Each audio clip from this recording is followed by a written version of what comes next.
ანუ აქედან იწყება ვიდეო, ხო? გამარჯობა. გამარჯობას ვიწყებ არასწორად. არ მოწ. გამარჯობა. გამარჯობა. გამარჯობა. მოგესალმე. გამარჯობა. გამარჯობა. გამარჯობა.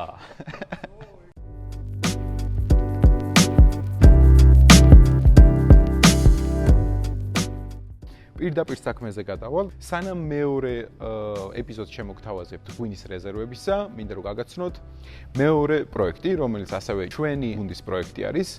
ეს პროექტი გულისხმობს რეზერვის თანამშრომლობას ჰორეკა ობიექტების მიმართულებით, რომელი პროექტის ფარგლებშიც ღვინის მაღაზია რეზერვი უქმნის გასტრონომიულ ობიექტებს, სხვადასხვა რესტორნებს, ბარებს, კაფეებს, სასტუმროებს და ასე შემდეგ, ღვინის სელექციას. ჩვენ ახლა ვიმყოფებით ერთ-ერთ პარტნიორ ობიექტზე, რომლის შესახებაც მოგიყვებით ყველაფერს და გაგაცნობთ, დაგათვალიერებინებთ, გაჩვენებთ. სანამ ამ ყველაფერს ვიზამთ, ღვინო გვაქვს გასასინჯი, ამიტომ ჯობია რომ ეს ღვინო დავადეგანტიროთ, გამომდინარე იქიდან რომ ღვინო საჭიროებს დეგანტირებას და ბარემ რახან ღვინის დეგანტაციას ვაკეთებთ, მინდა რომ გაჩვენოთ თუ რა არის ღვინის დეგანტაცია, რა მნიშვნელობა აქვს ამას, რა დანიშნულება აქვს და რატომ აკეთებენ საერთოდ ამას რესტორნებში თუ სხვადასხვა ადგილებში უბრალოდ პირადი მოხმარებისთვის. ესე იგი, ღვინის დეგანტაციას აქვს ორი დანიშნულება. ძირითადი დანიშნულება არის ლეკიდან ღვინის სეპარაცია და ღვინის აერაცია. მივხვდით რა არის ღვინის დეგანტაცია, რა დანიშნულება და რა საჭიროება აქვს და შეგვიძლია გადავიდეთ უშუალოდ პროცესში.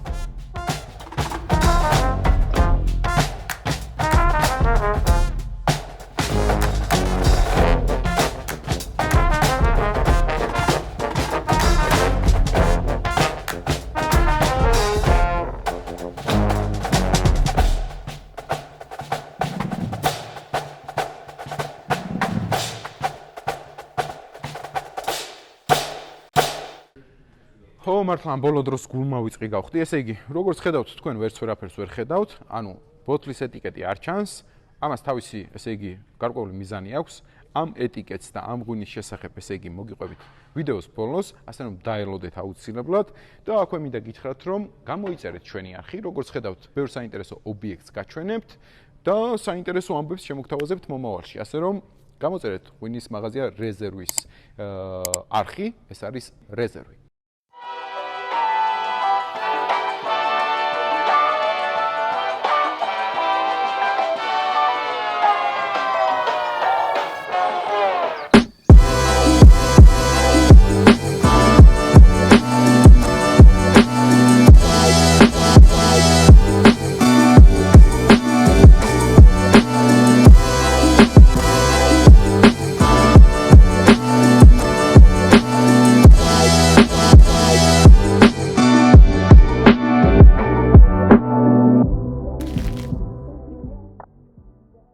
სანამ ღვინო დეგანტირდება, მიაღწევს შესაბამის კონდიციას იმისთვის, რომ რეალურად აღვიქვათ ამ ღვინის სიდიადე და გემოვნური თუ ორგანოლეპტიკური მახასიათებლები, მინდა მოგიყვეთ ბიოლი ველნესის შესახებ.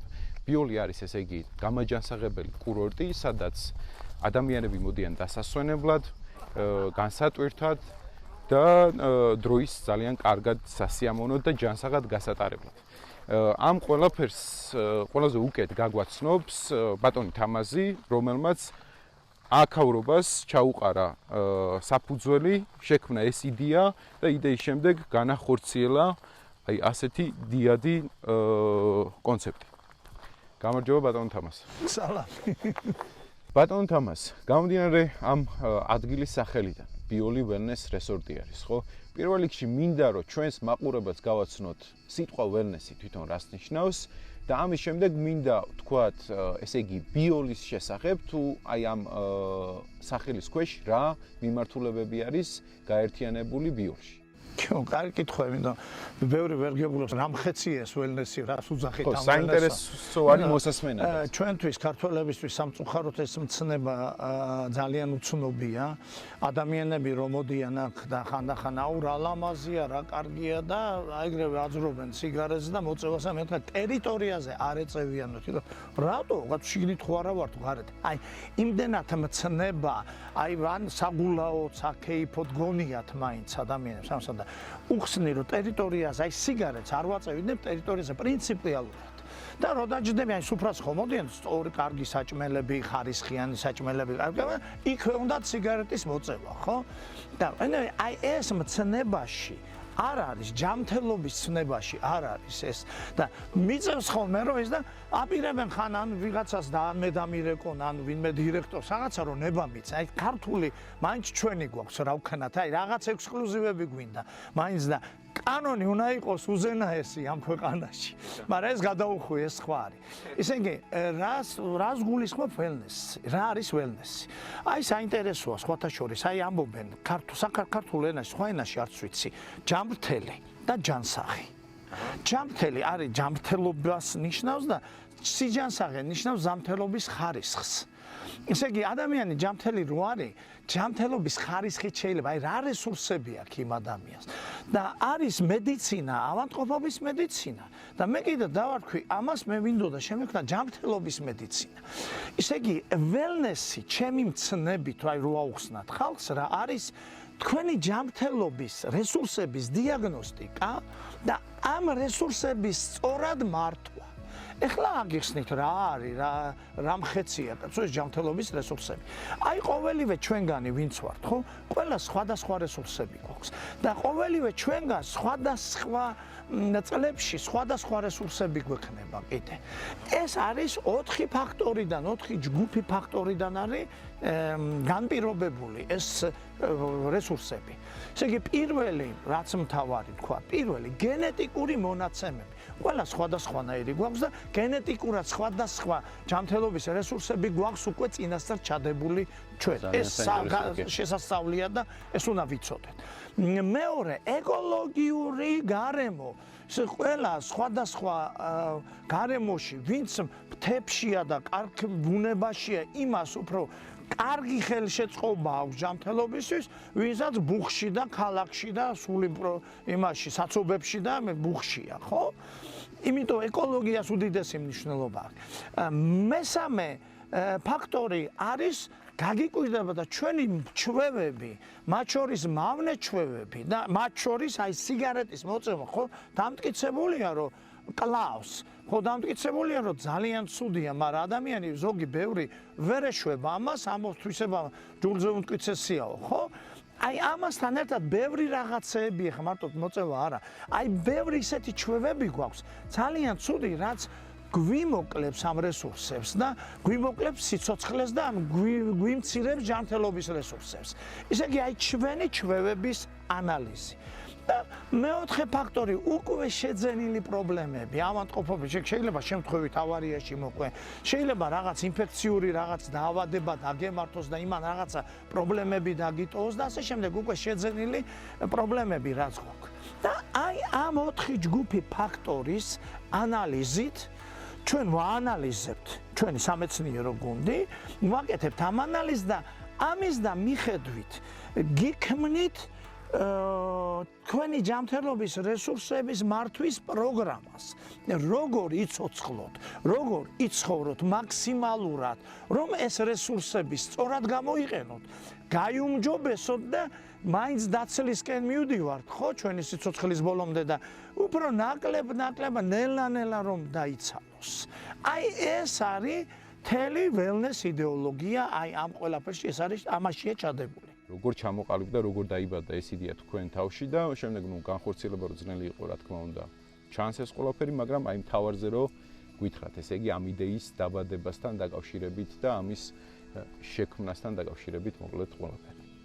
გაგეცინებათ, მაგრამ ეს იდეა ბავშვობაში ბებიაჩემმა ჩამიდო თავში. ბებიაჩემი იყო მკურნალი და მეუნეოდა ნენა გურული ბებია მყავდა და მეუნეოდა ნენა საქართველოში იმის თანაბუნებაა და იმის თანასიმდიდრეებია, რომ შენ რომ გაიზრდები, მე ვიცი ნენა, შენ ექიმი გამოხვალ და აი ეს ბუნების სიმდიდრეები აუცილებლად უნდა გამოიყენო შენც. ეს ჩვენი წინაპრების მალამოსთან ერთად და ახალი მედიცინის ცოდნით, აი ეს ბუნების სიძლიერეებს თუ გამოიყენებ შვილო, ნენა ყველაფერი ძალიან კარგად გამოვა. და მაშინ NLP ვინ იცოდა ნეილინგვისტური პროგრამირება, თუმცა ბებიაჩემი მიდევდა თურმე თავში ამას. ჩემ დას, ჩემ ძმას და მე გვეუბნებოდა, რომ ექიმები გამოვალ და გამოვედით სამივენი ექიმები. დროა რომ დავიწყოთ ტური, ასე რომ გამომყევით, გაჩვენებთ და დაგათვალიერებთ ყველაფერს, ასევე მოგიყვებით, ასე რომ სეზამ გაიღე. მართლა. ესე იგი, ბიოლი იმდენად დიდი არის, რომ გვჭირდება რაიმე ტრანსპორტი. ამ შემთხვევაში ჩვენი ტრანსპორტი არის ელექტრომანქანა.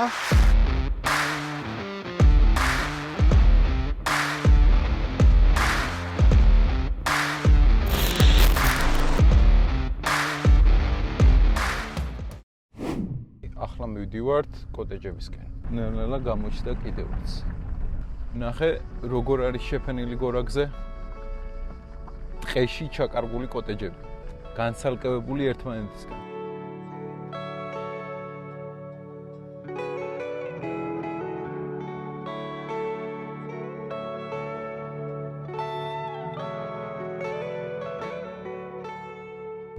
ნელა შევედით კოტეჯებთან. და ეს რა არის? მოდი, აქ გავჩერდით ცოტა ხანი. ადგილს რაც შეეხება, ესე იგი, ჩვენ ვართ ზღვის დონიდან 1200 მეტრზე, რაც გულისხმობს იმას, რომ აქაური ჰაერი არის სულ სხვანაირი, გარდა იმისა, რომ 1200 მეტრზე ვართ ზღვის დონიდან, ჩაკარგულები ვართ ტყეში, რაც რა თქმა უნდა ჰაერის სისუფთავეს და მის სიჯანსაღეს უზრუნველყოფს, რომელიც საბოლოო ჯამში ჩვენ სიჯანსაღეს უზრუნველყოფს. მეორე მომენტი ის, რომ აქ ძალიან უფრთხილდებიან ბუნებას და გარემოს, გამომდინარე იქიდან, რომ ესმით, რომ თუკი ბუნებას და გარემოს გაუფრთხილდებიან, თვითონაც ჯანსაღად და კარგად იქნებიან, ჩანს იქიდანაც, რომ აი ეს სკულპტურა, რომელსაც ახლა აქ თქვენ ხედავთ, არის შექმნილი ბიოლში გამხმარი ხისგან და როგორც ხედავთ, ხელოვნების ნიმუშად ისევ ხეებთანვე აგრძელებს მეორე სიცოცხლეს. ახლა წავიდეთ, მინდა რომ გასართობის სივრცე გაჩვენოთ და ამ გასართობის სივრციდან ერთ-ერთი ისეთი საინტერესო ადგილი არე მინდა რომ გაჩვენოთ, ეს არის ერთ-ერთი ლაუნჯი, ასე რომ გამოვყევით და ჩავიდეთ, ნახოთ იქაც რა ხდება.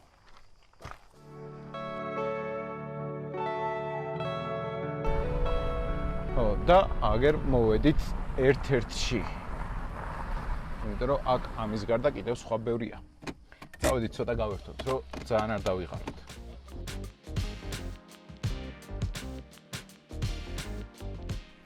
რა კაია.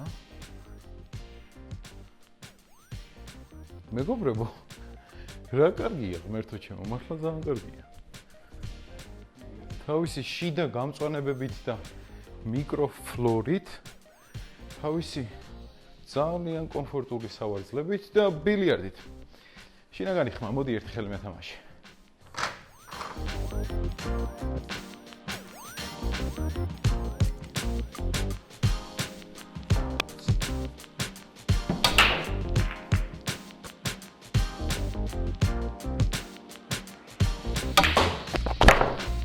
გამაზე გაიქ.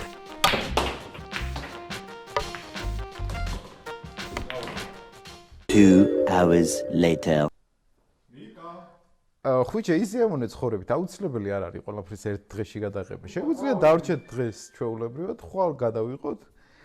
მე ზე ღვინო გავსინჯოთ და მასე დავამონტაჟოთ. ნიკა, წავედი. ნიკა. საწოვედით. აკი ძალიან კარგია. თითქოს ღრუბლებში ცურავო, ისეთი სავარძელი არის, საერთოდ არ მინდა წამოსვლა, მაგრამ ავედით. ისე ძალიან კარგი ადგილია. ჯობდა დარჩენილიყავით. რამდენად მაგარია ის, რომ საქართველოში გვაქვს ტყეში ჩაკარგული ამფითეატრი. ძალიან მაგარია. აი, ასე გამოიყურება ეს ადგილი.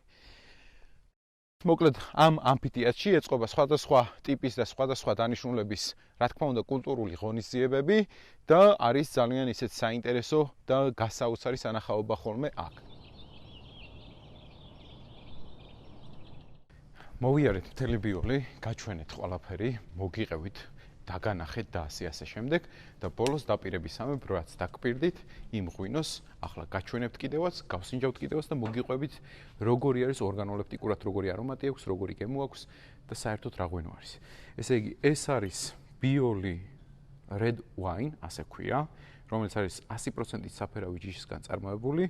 ამ ღვინოს აწარმოებს ექსკლუზიურად ბიოლისთვის შატო ზეგანი, რომელიც დადუღებული და დავარგებული არის ქართული ტრადიციული მეთოდით ქვევში და არის საკმაოდ საინტერესო. რამდენად საინტერესო არის? ახლა გავსინჯოთ. ხო, სამწუხაროდ ახლა ბევრ დროს ვერ დაუთმობთ ღვინის შეფასებას და შემოგთავაზებთ ბლიც შეფასებას. ესე იგი, ფერზე არის სხივ-გაუმტარი ძალიან ინტენსიური ფერი, მუქი მეწამული შეფერილობა ლალისფერი ტონით. რაც შეეხება არომატზე, არომატზე გვხვდება ფართო სპექტრი სხვადასხვა ტიპის არომატების, სხვადასხვა ჯგუფები არომატების, როგორიცაა მინერალური, როგორიცაა მიწის ტონები, როგორიცაა ყვავილოვანი არომატები, როგორიცაა წითელი და შავი კენკროვანი თუ სხვადასხვა შავი კურკოვანი ხილის არომატები. გემოზე არის სუპერ კომპლექსური, სუპერ სხეულიანი ღვინო, ძალიან ფეთქებადი და ცოცხალი, უფრო დეტალურად და უფრო საინტერესოდ დეგუსტაციის საფეხურების და ზოგადად დეგუსტაციის შესახებ მოგიყვებით სხვა ეპიზოდში. მე ძალიან ვისიამოვნე ამ ღვინის დეგუსტაციით, ამიტომ გაგახარებთ თქვენს და გეტყვით იმას, რომ ეს ღვინო მიგვაქვს რეზერვში და ამ იერიდან გაიყიდება ღვინის მაღაზია რეზერვში, იგივენაირად ექსკლუზიურად როგორც აქ, ბიოლში. ესე იგი, მინდა დაგემშვიდობოთ ამ ადგილიდან დროებით. აუცილებლად გამოიწერეთ ჩვენი YouTube არხი და დაელოდეთ სიახლეებს. ეს დაპირებული თბილისის ხედი და მეც ცოტა ხანი პრინციპში დავისვენებ.